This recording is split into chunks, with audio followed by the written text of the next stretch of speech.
right now, Notre Dame's a top 10 team entering 2024, and they're very talented. Freeman's upgraded the talent of the roster, and they have a Hmm. very easy schedule this year. And Notre Dame has typically had some cupcake schedules, or at least an average schedule. The past 2 years are pretty tough with Ohio State. This could be an extremely easy schedule, depending on how good USC, Florida State, Georgia Tech, Louisville, and Texas A&M are. And all those teams could be average or above average at the best, and some terrible. So this is a huge opportunity for Notre Dame, in my opinion. What do you think the expectation for this team should be? I know pre-show we talked about how they could very much go 12-0, but do you think that's fair in year three and with some of the questions they have? I think that right now, and it's difficult for Marcus Freeman, and it really sucks for him being third year ever as a head coach. This isn't Brian Kelly, who had been a head coach at Central Michigan and at Cincinnati before he took the job, landing and doing how well he did in his third year and beyond. The expectation is going to be high because there has been an aggressive investment this offseason in them taking the next step. And the moves that we saw them make, particularly bringing in Mike Denbrock to lead this offense as the new offensive coordinator. And many who know who Jaden Daniels is and the performance and the stats that he put up last year know that Denbrock is a great talent developer of quarterbacks and a great just offensive decision maker in general.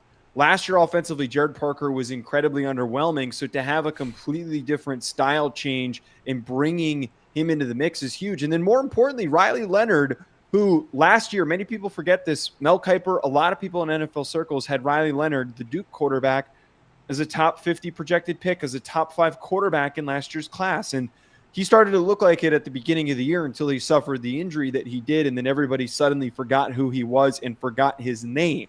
Now he's Yeah. at Notre Dame. Now he has that Jaden Daniels offensive coordinator and Mike Denbrock helping him. He's a tremendous athlete. He's got a really live arm. I think he's going to be huge for this Notre Dame offense if he's perfectly healthy. But to answer your question on expectations, because of all of this, a lot of the defense coming back, it has to be to go at least 11-1. Their schedule is extremely favorable. They should dominate their way through this schedule. You mentioned some tough games that they've got, but Georgia Tech, they're a lot better than Georgia Tech. They're a lot Yeah. better than Louisville this year, who brought in Tyler Shuck.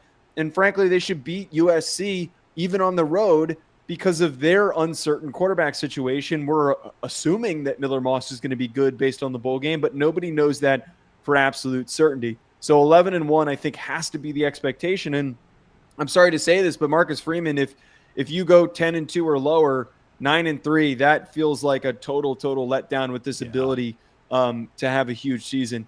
And the last part on this is, I don't think that they get in the playoff if they go 10-2. I don't think that their schedule has enough difficult ranked opponents outside of Texas A&M, Florida State, and USC that if they go 1-2 in those difficult matchups, they will not have the resume to go to the playoff. And Notre Dame Yeah, is I supposed to agree be with that. built for this college football playoff, considering Jack Swarbrick was one of the architects for it. So they have to get to the playoff, I think, at the very least. Yeah, I think that that's very fair given the talent they have and the hires that they've made, the huge staff upgrades. Yeah, let's take a look at this. Shoot, didn't do that right. Let's take a look at this schedule, everyone. So at Texas A&M in week 1, hosting Northern Illinois week 2, at Purdue week 3, hosting Miami of Ohio, though, not Miami, Florida week 4, Louisville in week 5, a bye in week 6. That's just some nice time to rest after that Louisville game, and then you have Northern Illinois and Miami of Ohio to cushion some tough matchups. Stanford in week 7, at Georgia Tech week 8, Navy in a neutral site week 9, another bye to prepare for a home game against Florida State in November. That's very advantageous.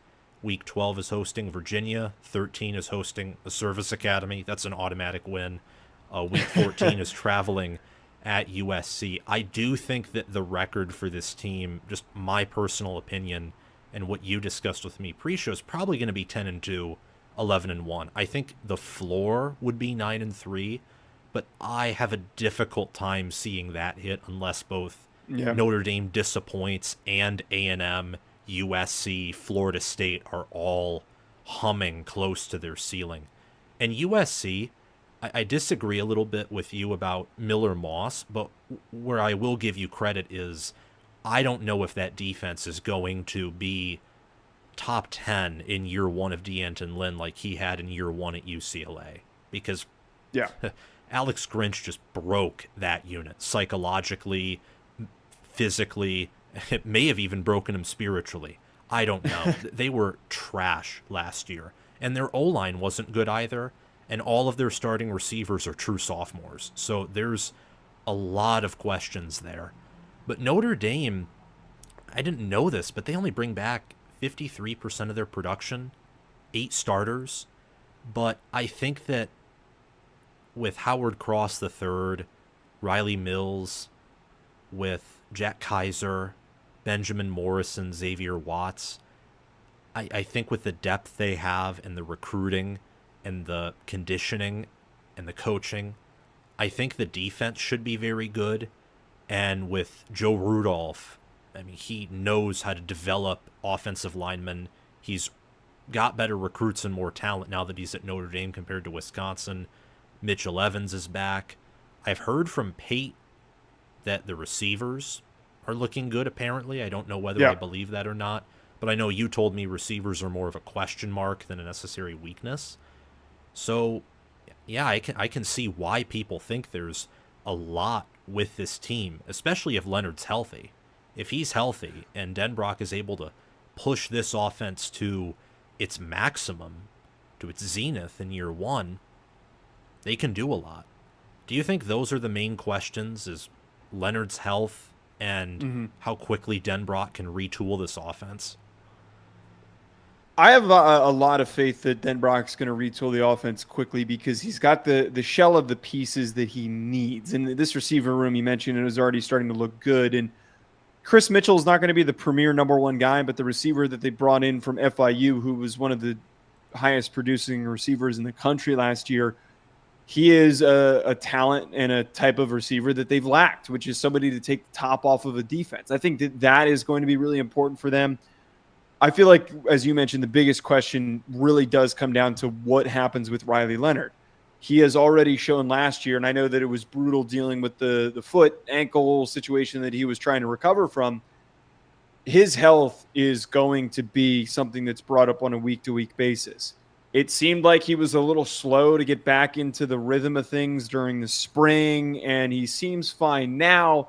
But it really hurts them that Charles Jagasaw, who was supposed to be replacing Joe Alt, there were a lot of high expectations for him, a former highly recruited tackle prospect. He goes down with the pec injury. He's done for the season. Now they're reshuffling once again. I feel like they could find a quality replacement, but for week one, having to deal with Nick Scourton on that Texas A&M defensive line with potentially an inexperienced tackle, whoever they end up going with, it is a little bit daunting. I just hope that Riley Leonard doesn't take any bad hits in that game. If he stays healthy, though, his tools are exactly what Denbrock needs to produce a very explosive offense. They're not going to replicate what Jaden Daniels did last year, but they're still going to be one of the better offenses in the country if everything clicks the way that it appears it can. Yeah. That's I think that's a pretty good assessment. And I know that the Jagasaw injury changed my view about that week one game a little bit. But then again, A&M has Jay Bateman as their defensive coordinator, and I don't think that he's one of the 10 best defensive coordinators in the country, and they are piecing together.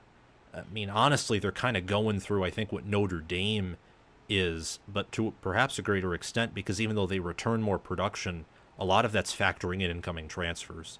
And incoming transfer production, I would say, is rarely going to be the same as actual raw returning production, especially early in the season, especially then. Yeah, I mean, all I can really say is they better be 11-1 and in the playoffs, because if you're 10-2, you're hoping that there are tons of upsets happening to everyone, and that in all your other 10 wins, you're just owning teams left and right.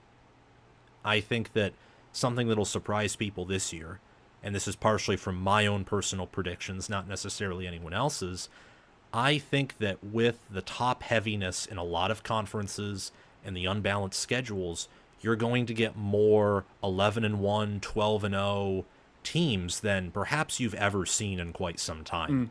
With teams getting demoralized as the year goes on and turning into free wins for some of these bigger schools. And then whether it's Rutgers or Iowa, Missouri, or Ole Miss, on those schedules you just have one or two games. They're like Notre Dame schedules.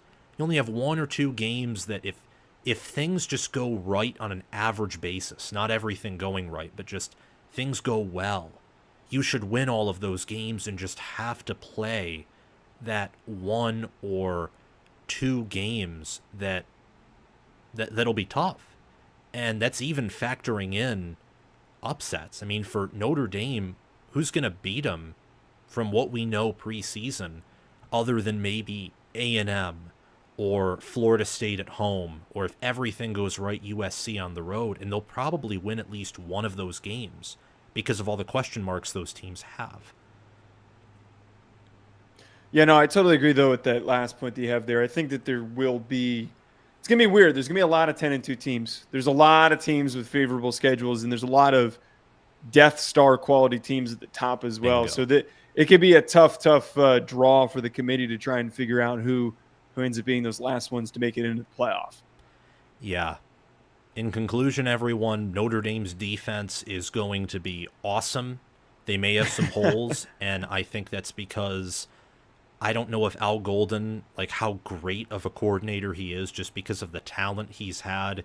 Their defense has had, at times, massive gaping holes in some games. Others, they're totally locked down, kind of up and down, but they have the talent to where they'll probably have a top 10 defense this year, and especially if they're healthy. Offensively is where they have questions. I personally think the O-line as the year goes on will be fine. I think receiver and quarterback and Denbrock probably not having the same tools that he had at LSU are probably going to be the bigger areas of questions and concerns. Same with game management, but overall this should be one of the better teams in the country.